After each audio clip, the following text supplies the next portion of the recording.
বৃষ্টির জন্য জানেন বন্ধুরা পাগল হয়ে যাচ্ছি, শুধু ওপরে যেতে হচ্ছে, জামা কাপড় শুকাচ্ছে না।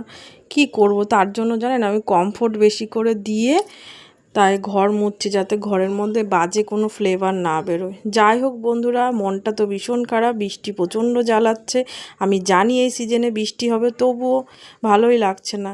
এই মন খারাপ নিয়েও আপনাদের কাছে চলে এসেছি আমি মাম্পি, আমার ছোট্ট একটা রান্নাবান্না ব্লগে আপনাদেরকে স্বাগত। কেমন আছেন সবাই? আশা করি সবাই খুব ভালো আছেন। আজকে নিরামিষ রান্না করছি। অ্যাকচুয়ালি মঙ্গলবারের নিরামিষ করি না। আজকে করার কারণ একটাই, কালকে দাসবাবু নবদ্বীপ যাবে। কি করতে? দীক্ষা নিতে। তার জন্য। আর কালকে কি জানেন তো, গুরু পূর্ণিমা। সবাই গুরুদেবের আরাধনা করবেন, আশীর্বাদ পাবেন। আজকে নিরামিষে কি রান্না করছি, ওই যে দেখালাম, আমড়া দিয়ে মুগের ডাল, তারপরে কাঁচকলা ভাজা আর বাঁধাকপি। আর স্পেশাল কিছু করছি না, এই দিয়েই সারবো, কারণ কতগুলো কেচেছি, আবারও কাচবো, মেলে দেবো, শুকাতে হবে। আর আমার কিন্তু আজকে রান্নায় এক ফোঁটা মন নেই। আমার মন রয়েছে ওপরে, যদি যেগুলো শুকাতে দিয়েছি একটু তো শুকিয়েছে, আবার যদি বৃষ্টি পড়েও তো ভিজে যাবে। এই তিরাশে তিরাশে আমি রান্না করছি। আর দাসবাবুকে বলছি, কী গো, লক্ষ্য রেখো যেন বৃষ্টি না আসে, আমাকে বলো। তো পুজো দিচ্ছে, আর এদিকে রান্নারও তাড়না। এই ভাজাটা হয়ে গেলেই আমি ছোট ছেলে বড় ছেলে দাসবাবুকে সকালে ব্রেকফাস্ট করতে দেবো। একটু গরম গরম ধোয়া ওটা ভাত, একটু ডাল আর ভাজা, আর দুপুরবেলা বাঁধাকপি ডাল দিয়ে সারিয়ে দেবো। এই হচ্ছে আমার চিন্তাধারা। যাই হোক বন্ধুরা, আপনারা কেমন আছেন অবশ্যই কিন্তু কমেন্ট করে জানাবেন। আর আমার ভিডিও কেমন লাগছে আপনাদের? ভালো লাগছে তো? কমেন্টে কেন জানাচ্ছেন না, অবশ্যই জানাবেন। কাল আমি কিন্তু দীক্ষা নিতে যাচ্ছি না, আমার ছোটোবেলায় দীক্ষা নেওয়া হয়ে গেছে, তবুও বিয়ের পরে শুনেছি একসাথে স্বামী স্ত্রীর নিতে হয়। দীক্ষাটা দেওয়ার দরকার ছিল অ্যাকচুয়ালি আমার বড় ছেলের, ওর তো 12 বছর হয়ে গেছে। 12 বছর পর দীক্ষা নেওয়াটা বেস্ট। কিন্তু ওই যে পরীক্ষাটা আমাদের বাধা করে দিল। পরীক্ষা হয়ে যাক, তারপরে আমরা আবার যাব, বড় ছেলেকেও দেওয়াবো নবদ্বীপের গুরুদেবের কাছেই দেওয়াবো, যেখানে ওর বাবাই নিচ্ছে। আজকে এই একসাথে দিয়ে দিয়েছি। আপনারা ভাবছেন তো একসাথে, কারণ তারও না, দাসবাবু দোকানে যাবে। তাই জানেন আমি বাঁধাকপি করে উঠতে পারিনি। বাঁধাকপির বদলে কি করেছি জানেন? ভিডিওটা পুরো দেখার অনুরোধ রইল, তার জন্য ভিডিওটা পুরো দেখুন।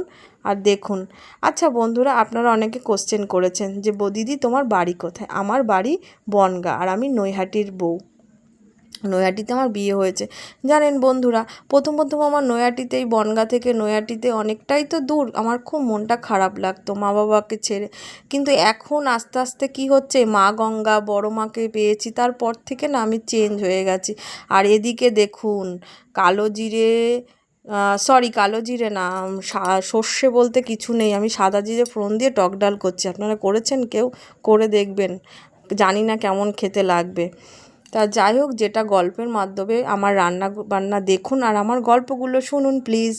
সেটা হচ্ছে, মা গঙ্গাকে পেয়ে যে কি খুশি আমি আপনাদেরকে ধারণা করতে পারবো না। বিশেষ করে জোয়ার জোয়ার দেখে আমার মনটা ভরে যায়। সবচেয়ে প্লাস পয়েন্ট বন্ধুরা, আগে গঙ্গার জলের জন্য আমার মাকে দেখতাম কি করতো, যে একটু গঙ্গার জল পেলে ওইটুকু গঙ্গার জল একটু একটু করে ঘরে দুয়ারে ছিটাতো, আর এখন অফুরন্ত গঙ্গার জল।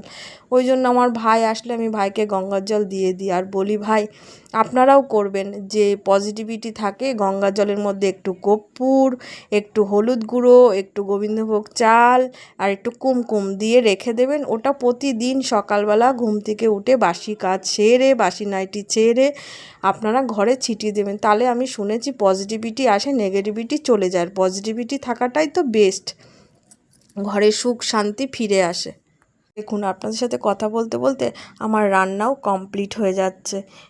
রান্না কি করছি, এটা হচ্ছে বাঁধাকপি করছি, সাদা জিরে তেজপাতা ফোড়ন দিয়েছি, শুকনো লঙ্কাটাও নেই, দেখলাম বাড়ন্ত হয়ে গেছে। আর বাড়ন্ত কথাটা জানেন আমি আগে বলতাম না, আগে বলতাম শেষ হয়ে গেছে। এখন আমার মা বকা দেয়, বাবা সংসারে যদি কিছু শেষ হয়ে যায় বলবি না শেষ, কথাটা বলবি বাড়ন্ত। আর এখানে একটু আদা, একটু টমেটো আর দুটো কাঁচা লঙ্কা বাটা দিয়ে এটা করব। আর গরম মশলা আমি দিইনি বন্ধুরা, আমি ঘি দিয়েই লাস্টে একটু ঘি ছড়িয়ে দেবো, বাঁধাকপিতে করব। আর সবচেয়ে জানেন এই তাড়াহুড়ার মধ্যে আমার প্রবলেম কি হয়েছে, আমি প্রেশার কুকারটা প্রচণ্ড ইউজ করি। প্রেশার কুকারের সিটিটা আমি মনে হচ্ছে খোসার মধ্যে দিয়ে যেই বাঁধাকপি কেটেছি, খোসা সব জোগাড় হয়েছে, সব আমি অ্যাডজাস্ট করে ড্রেনে ফেলে দিই দিনেরটা। সেটার সাথেই মনে হচ্ছে প্রেশার করে সিটি আমি ফেলে দিয়েছি। এর ফলে কী হয়েছে, বাঁধাকপিটা না একটা সিটি দিলে বেশ মজে যেত, এটা হয়ে ওঠেনি। এখন দেখা যাক সেদ্ধ কতটা কি ভালো হয়। প্রবলেম তো হবেই আমি জানি, এখন আর বসিয়ে আলাদাভাবে করতে ভালো লাগছে না। আপনাদের আজকে কী রান্না হচ্ছে? অনেকে তো মঙ্গলবার পালন করেন, কারণ বজরংবলির দিন সংকটমোচন হয়ে যায়, কিন্তু আমার মঙ্গলবারটা পালন হয় না। কেন জানেন? সোমবারটা পালন করি তো, তারপরের দিন আবার নিরামিষ হলে আমার বড় ছেলে বলবে নিরামিষ নিরামিষ নিরামিষ। এমনিও বলে আমাদের জাতীয় খাবার নিরামিষ হয়ে গেছে। নিরামিষ মানেই পনির কি বন্ধুরা? আমি তো মনে করি না। নিরামিষ মানে ধোকা, কচু শাক, মোচা, তাই না? আপনাদের কি মনে হয় নিরামিষ মানে কি? যাই হোক বন্ধুরা, আমার ভিডিওটা কেমন লাগছে আপনাদের কমেন্টের মাধ্যমে জানাবেন। কমেন্টস করবেন, আমিও আপনাদের কমেন্টসের উত্তর দিতে খুব ভালোবাসি। আপনারা আমাকে এমনিতেই অনেক ভালোবাসা দিয়েছেন। আর এই দেখুন, এই বড়াটা দেখছেন, এটা হচ্ছে তোমার বাঁধাকপির বড়া করলাম। বাঁধাকপির বড়া আপনারা খান তো? আমরা খাই, আমরা বাঁধাকপি করলে বাঁধাকপির বড়াটা খাই। যাই হোক, ভিডিওটা যদি ভালো লেগে থাকে অবশ্যই একটা শেয়ার করে দেবেন, কেমন? দুপুরের খাবার নিয়ে চলে এসেছি, এই যে ভাত, বাঁধাকপি আর ডাল। আর রাতের খাবার কি হবে দেখে নিন। 7টা এখন বাজে, রাতের খাবারটাও করে নিলাম। কারি পাতা ফোড়ন দিয়ে নরমাল নিরামিষ আলুর তরকারি আর রুটি। ওকে বন্ধুরা, টাটা। আপনারা সবাই ভালো থাকবেন, সুস্থ থাকবেন, বড় মার কাছে সবসময় প্রার্থনা করি। রাধে রাধে। ওং নমঃ শিবায়। মাম্পি ব্লগ দেখবেন আর একটা ফলো শেয়ার করে দেবেন।